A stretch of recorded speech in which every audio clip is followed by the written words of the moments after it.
بسم اللہ الرحمن الرحیم. السلام علیکم, hello and good evening viewers. قرآن اور سائنس کی ایپیسوڈ 4 کے ساتھ میں ہوں آپ کا اپنا ہوسٹ محبوب علی شیخ, اور میرے ساتھ کیلگری سے موجود ہیں professor university of Calgary neuro scientist محترم جناب نوید سید صاحب. نوید صاحب ونس اگین ویلکم ایپیسوڈ 4 کے اندر. آپ کا شکریہ, آپ اپنا بڑا قیمتی لمحات اس رمضان المبارک کے بابرکت مہینے میں روزے کی حالت میں ہمارے ساتھ بہت ساری چیزیں شیئر کرتے ہیں. وعلیکم السلام. دیکھیں آپ کی جو کاوشیں ہیں اس میں ہم تھوڑا سا اگر ساتھ دے دیں آپ کا, تو میں سمجھتا ہوں کہ فضیلت ہماری ہے اس میں. سب آپ نے ماشاءاللہ ہر چیز کو ڈسکرائب کیا ہے, لیکن ایک اور چیز ہے جو ہم چاہیں گے کہ آج اس پہ بھی جو ہے وہ بات کی جائے, کہ جیسے آپ نے سورۃ النبا کا بتایا اور ہم نے جو ہے وہ سورۃ الانعام کا بتایا.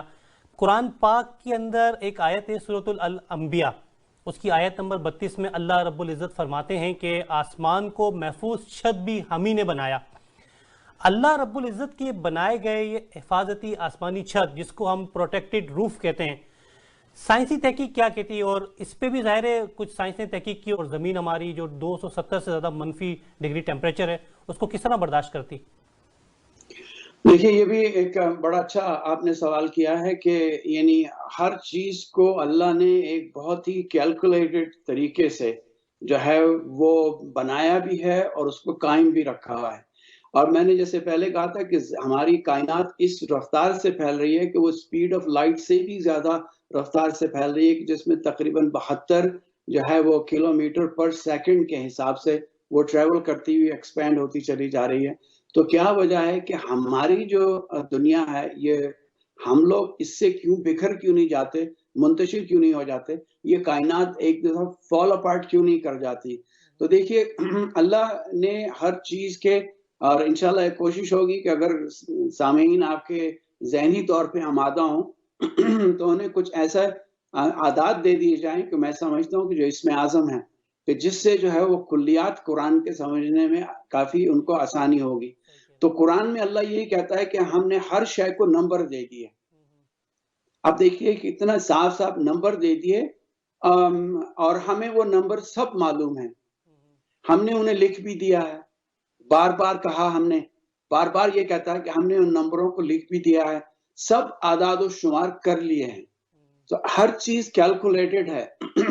تو آپ اس میں مثال دیتا ہوں کہ یعنی سورج اور زمین کا اگر آپ تناسب دیکھیں, یعنی ہماری جو دنیا ہے یا ہماری جو وہ ہے, تو اس کا اگر آپ تناسب دیکھیں گے تو اس میں آپ دیکھیے گا کہ سورج جو ہے وہ 150 ملین کلومیٹر کے فاصلے پہ ہے زمین سے, جبکہ چاند جو ہے وہ 40,000 کلومیٹر کے فاصلے پہ ہے. اس کا مطلب یہ ہے کہ چاند سورج کے مقابلے میں 400 گنا چھوٹا ہے.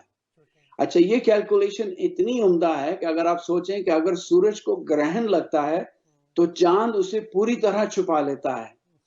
یہ ریشوز جو ہیں یہ ہمیں باور کراتی ہے کہ دونوں ڈسک ایک ہی سائز کے ہیں, گو کہ یہ فاصلے میں دیکھیے کتنے مختلف ہیں. تو اگر لوگ کہیں کہ یہ سب کچھ چانس کے طور پہ ہوا, تو یہ ایسے ہی ہوگا کہ آپ جو ہے وہ ہر ایک سیکنڈ میں 24 گھنٹے تک 14 بلین سال تک آپ لاٹری کے ٹکٹ خریدتے رہیں اس توقع سے کہ آپ وہ لاٹری جیت جائیں گے. تو دیکھیں کتنی ناممکنات سی بات ہے کہ یہ کیلکولیشن ہے. میں آپ کو تھوڑی سی اور کیلکولیشن بھی بتاتا ہوں کہ جب یعنی کسی بھی چیز کی تخلیق کو دیکھیں آپ, چاہے وہ آسمان ہو, چاند, ستارے, زمین, چونٹی کو دیکھ لیں, انسان کو دیکھ لیں, اور مالیکیولز ہیں اور ایٹم وغیرہ, ان تمام میں آپ کو عقل کل کے شواہد ملیں گے, اور اس پہ مہر بھی جو ہے وہ خالق کے کل کے قوانین کی لگی ہوئی ملے گی. تو آپ کو یہ سوچیں گے کہ یہ نمبر, یہ چیزیں, یہ خود سے کسی بھی طرح سے اپنے وجود میں قائم نہیں رہ سکتی. تو آپ ذرا غور کیجئے فار ایگزامپل کہ درخت, پتے, پودے, پھول, رنگ, یہ تمام کے تمام جو ہے اللہ کے نمبرز کے تابع ہیں. آپ نے وہ سنا ہوگا میتھ کے اندر, ریاضی میں جو ہے فوبینچی کے جو سیکوینس ہے کہ جس میں اگر ایک کو آپ لیں کہ 1 جمع 0 تو 1 ہو گیا, 1 جمع 1 2 ہے, 1 جمع 2 3 ہے, 3 جمع 2 5 ہے, 5 جمع 3 8 ہے, 8 جمع 5 13 ہے, 13 جمع 8 21 ہے, اور 21 جمع 13 34 ہے, 34 جمع 21 وہ 55 ہے, اور 55 جمع 34 وہ 89 89 ہے. اب دیکھیں یہی قوانین آپ کو فطرت کے اکثر مناظر میں بھی کار فرما نظر آتے ہیں.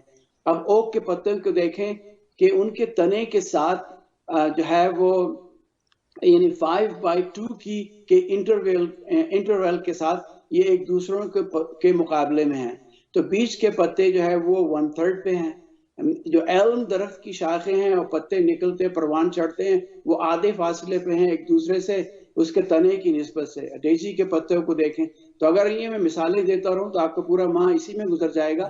لیکن یہ چیزیں ضروری ہیں کہ آپ ان کو ذہن میں رکھیں کیونکہ انہی نمبرز کی وجہ سے ہم انشاءاللہ اس پہ آئندہ ڈسکس کریں گے کہ یہ کیسے ہو سکتا ہے کہ ختمی مرتبہ رسول اللہ صلی اللہ علیہ وآلہ وسلم کو معراج ہو گئی کہ آپ جو ہے وہ یہاں سے وہاں چلے گئے اور رات میں سفر کیا اور تخت بلقیس کو لایا گیا تو اس کی باڈی کو کس طرح سے وہ مالیکیولز کے ذریعے سے ڈیکمپوز کر کے دوبارہ کنسٹرکٹ جیسے سٹار ٹریک کی تھیوریز ہیں. تو قرآن نے دیکھی ایسی بہت سی چیزیں ہیں جو آپ کے سامنے اپنے اسرار کو اللہ نے جو ہے عیاں کیا ہے پر ہمیں سوچنے کی ضرورت ہے. اکثر لوگ جو ہے وہ یعنی اگر آپ یہ سمجھتے ہیں کہ آپ کو کوئی روحانی فائدہ نہیں بھی ملتا تو اس میں جو ہے آپ کو ایک امیجنیشن ایسی کریٹ کر دیتا ہے قرآن کہ جو آپ کو مجبور کرتا ہے کہ آپ سوچیں تخیل کریں آپ اس پہ غور کریں اور وہ کس طرح سے آپ کے ذہن کو ایک نئی اڑان دیتی ہے کہ جس سے ذہن آزاد ہو جاتا ہے. اور یہی اللہ نے بار بار قرآن میں یہی کہا ہے کہ دیکھیں تم تفکر کیوں نہیں کرتے. تو ان نمبروں کو ذرا ذہن میں رکھیے. ہم ان کو تھوڑا سا اور یعنی ڈی این اے کی نیوکلیس پروٹین کی حد تک لے کر جائیں گے.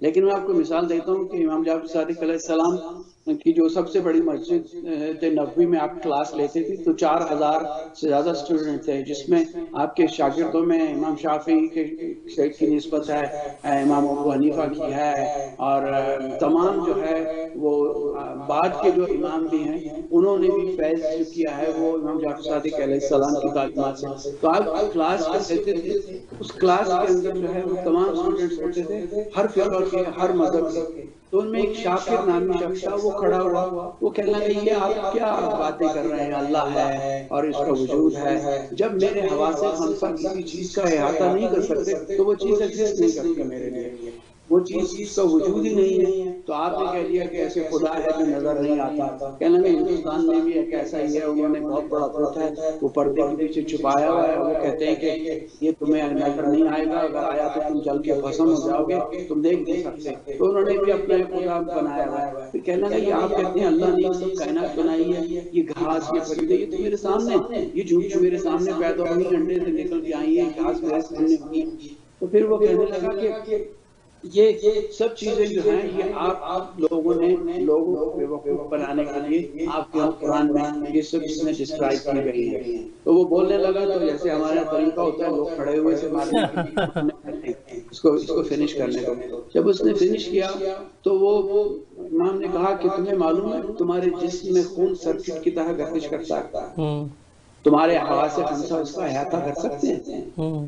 نہیں مجھے تو نہیں معلوم کہ خون سرکٹ کی طرح سے گردش کرتا ہے. تو امام نے کہا کہ ایک وقت ایسا آئے گا کہ لوگ اس خون کی گردش کو دیکھیں گے بھی پہچانیں گے بھی اور اس سے تمہاری امراض اور زندگی کے جو نظام ہیں سارے ان کو بھی عیاں کریں گے. تو پھر امام نے کہا کہ تمہیں معلوم ہے تمہارے جسم میں چھوٹی چھوٹی سی مخلوق ہے جو ریت کے ذرات سے بھی زیادہ ہے اس سے بھی چھوٹی ہے تمہاری جسم میں پیدا ہوتی ہے تمہارے جسم میں سرو کرتی ہے تمہارے جسم میں مر جاتی ہے. تمہیں معلوم ہے تمہیں احساس ہے تم دیکھ سکتے ہو تمہارے حواس خمسہ اس کا احاطہ کر سکتے ہیں. اس نے کہا نہیں. تو انہوں نے کہا کہ ایک وقت ایسا آئے گا کہ لوگ ان سب چیزوں کو دیکھیں گے. تو وہ سیل ہے ڈی این اے یہ سب کی سب چیزیں جو ہیں.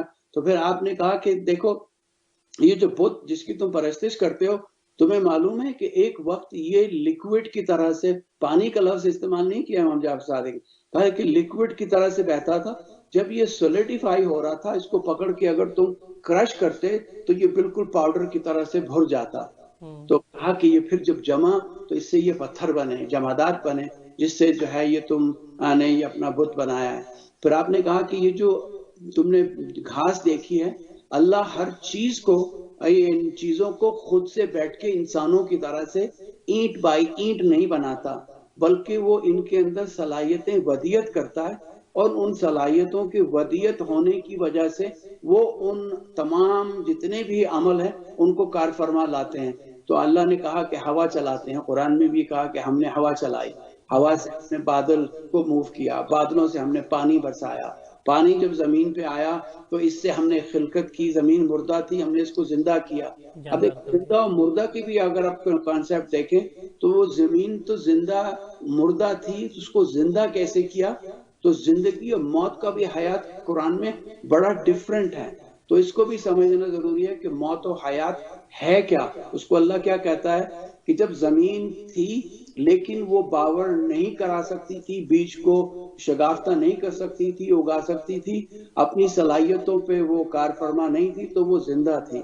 تو اسی طرح سے انسان بھی جو ہے اگر وہ اپنی صلاحیتوں کو بروئے کار، جو اللہ نے اس کو نعمتیں دی ہیں، جو اللہ نے اس کو علم، فہم، فراست اور اس کی جو صلاحیتیں ہیں، اگر ان کو وہ پہچان کے ان کو جامع عملی نہیں پہنائے گا تو وہ انسان بھی زندہ ہے. تو قرآن میں موت و حیات کا کانسیپٹ بھی تھوڑا سا ہمارے اور آپ کے حساب سے مختلف ہے، خلقت کے حساب سے بھی مختلف ہے. وہ ایک سپرم کو یہ ودیت کر دیتا ہے کہ جب بھی وہ ایگ کو انکاؤنٹر کرے گا تو اس کو فرٹیلائز کرے گا. اب اللہ بیٹھ کے ہر چیز کو، ہر سپرم کو فرٹیلائز نہیں کرتا ہے، اس نے صلاحیت دے دی اس کو. اب کیسے حالات سے وہ گزرتا ہے، وہ اسی حالات کے حساب سے، اگر کچھ ڈرنکنگ کرتا ہے، الکوہل ہے، نشے کی حالت میں ہے، اور چیزیں ہیں، سٹریس ہیں، تو وہ اس کا عمل جو ہے فرٹیلائزیشن کا وہ افیکٹ اس سے ہو جاتا ہے. تو قدرت نے دیکھیے کہ امپاورمنٹ کا کانسیپٹ ہے کہ وہ خدا ہر چیز کو بیٹھے ہوئے کائنات کو خود سے چلاتا نہیں ہے، لیکن اس کائنات کی ہر شے کو اس نے شعور دے دیا، اور اس شعور کی بنیاد کے اوپر وہ کائنات کی چیزیں جو ہیں وہ اپنے اپنے سسٹم میں، اپنے اپنے مدار میں، چاہے وہ سورج ہو، چاند ہو، وہ ویسے کار فرما رہتی ہیں. آسمان کے حوالے سے جو ہے وہ ہم نے ابھی ایک صورت آپ کے سامنے ڈسکس کی تھی کہ اس کو حفاظتی چھت بنا دیا ہے.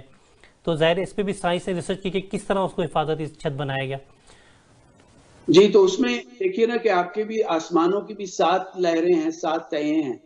تو اکثر یہ جو آپ کی جیسے یعنی کانسیپٹ ہے سائنس کے اندر بھی کہ یہ گیلیکسیز کی لمیٹیشنز ہیں کہ اس کے اندر اپنی اپنی دنیا جو ہے وہ خلق کی ہوئی ہے، اور وہ ایک قسم کی یعنی جیسے آپ نے کہا تھا کہ ریڈیشنز بھی نکلتی ہیں، شعاعیں بھی نکلتی ہیں. اگر ہم سورج کی روشنی اگر ہمارے ہاں فلٹر ہو کر نہ آئے تو اس میں اتنی یو وی ریڈیشن ہے کہ جس سے جو ہے وہ ہماری زندگی جو ہے وہ نہ تو اناج اگے گا، نہ یہاں پہ کچھ اور ہوگا.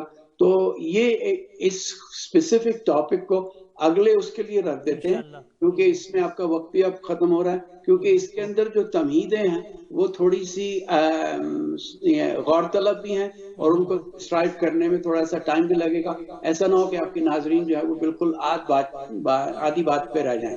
صحیح، بہت بہت شکریہ ونس اگین پروفیسر ڈاکٹر نوید سید صاحب. آپ کا بہت بہت شکریہ، جزاکم اللہ.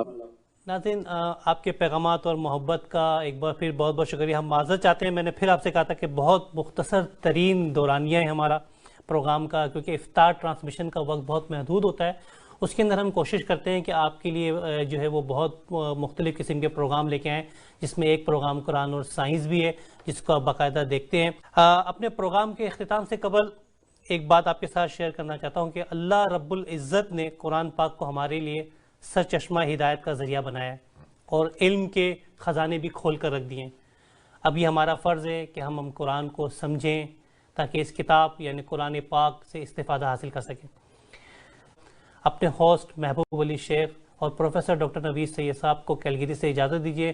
انشاءاللہ آئندہ ہفتے جو ہم نے ذکر کیا تھا سورۃ النبا کا اور سورۃ الانبیاء کا، اور آسمان کو محفوظ چھت بنانے کا، اور روشنی جو ابھی نوید سید صاحب نے بتایا کہ سورج کی جو کرنیں ہیں جو بڑے بڑے شہاب و ثاقب ہیں، اس کے حوالے سے ہم تفصیلی پروگرام پیش کریں گے آپ کے ساتھ. اگلے ہفتے تک کے لیے اجازت دیجیے. ایک بار پھر پاکستان کینیڈا زندہ باد.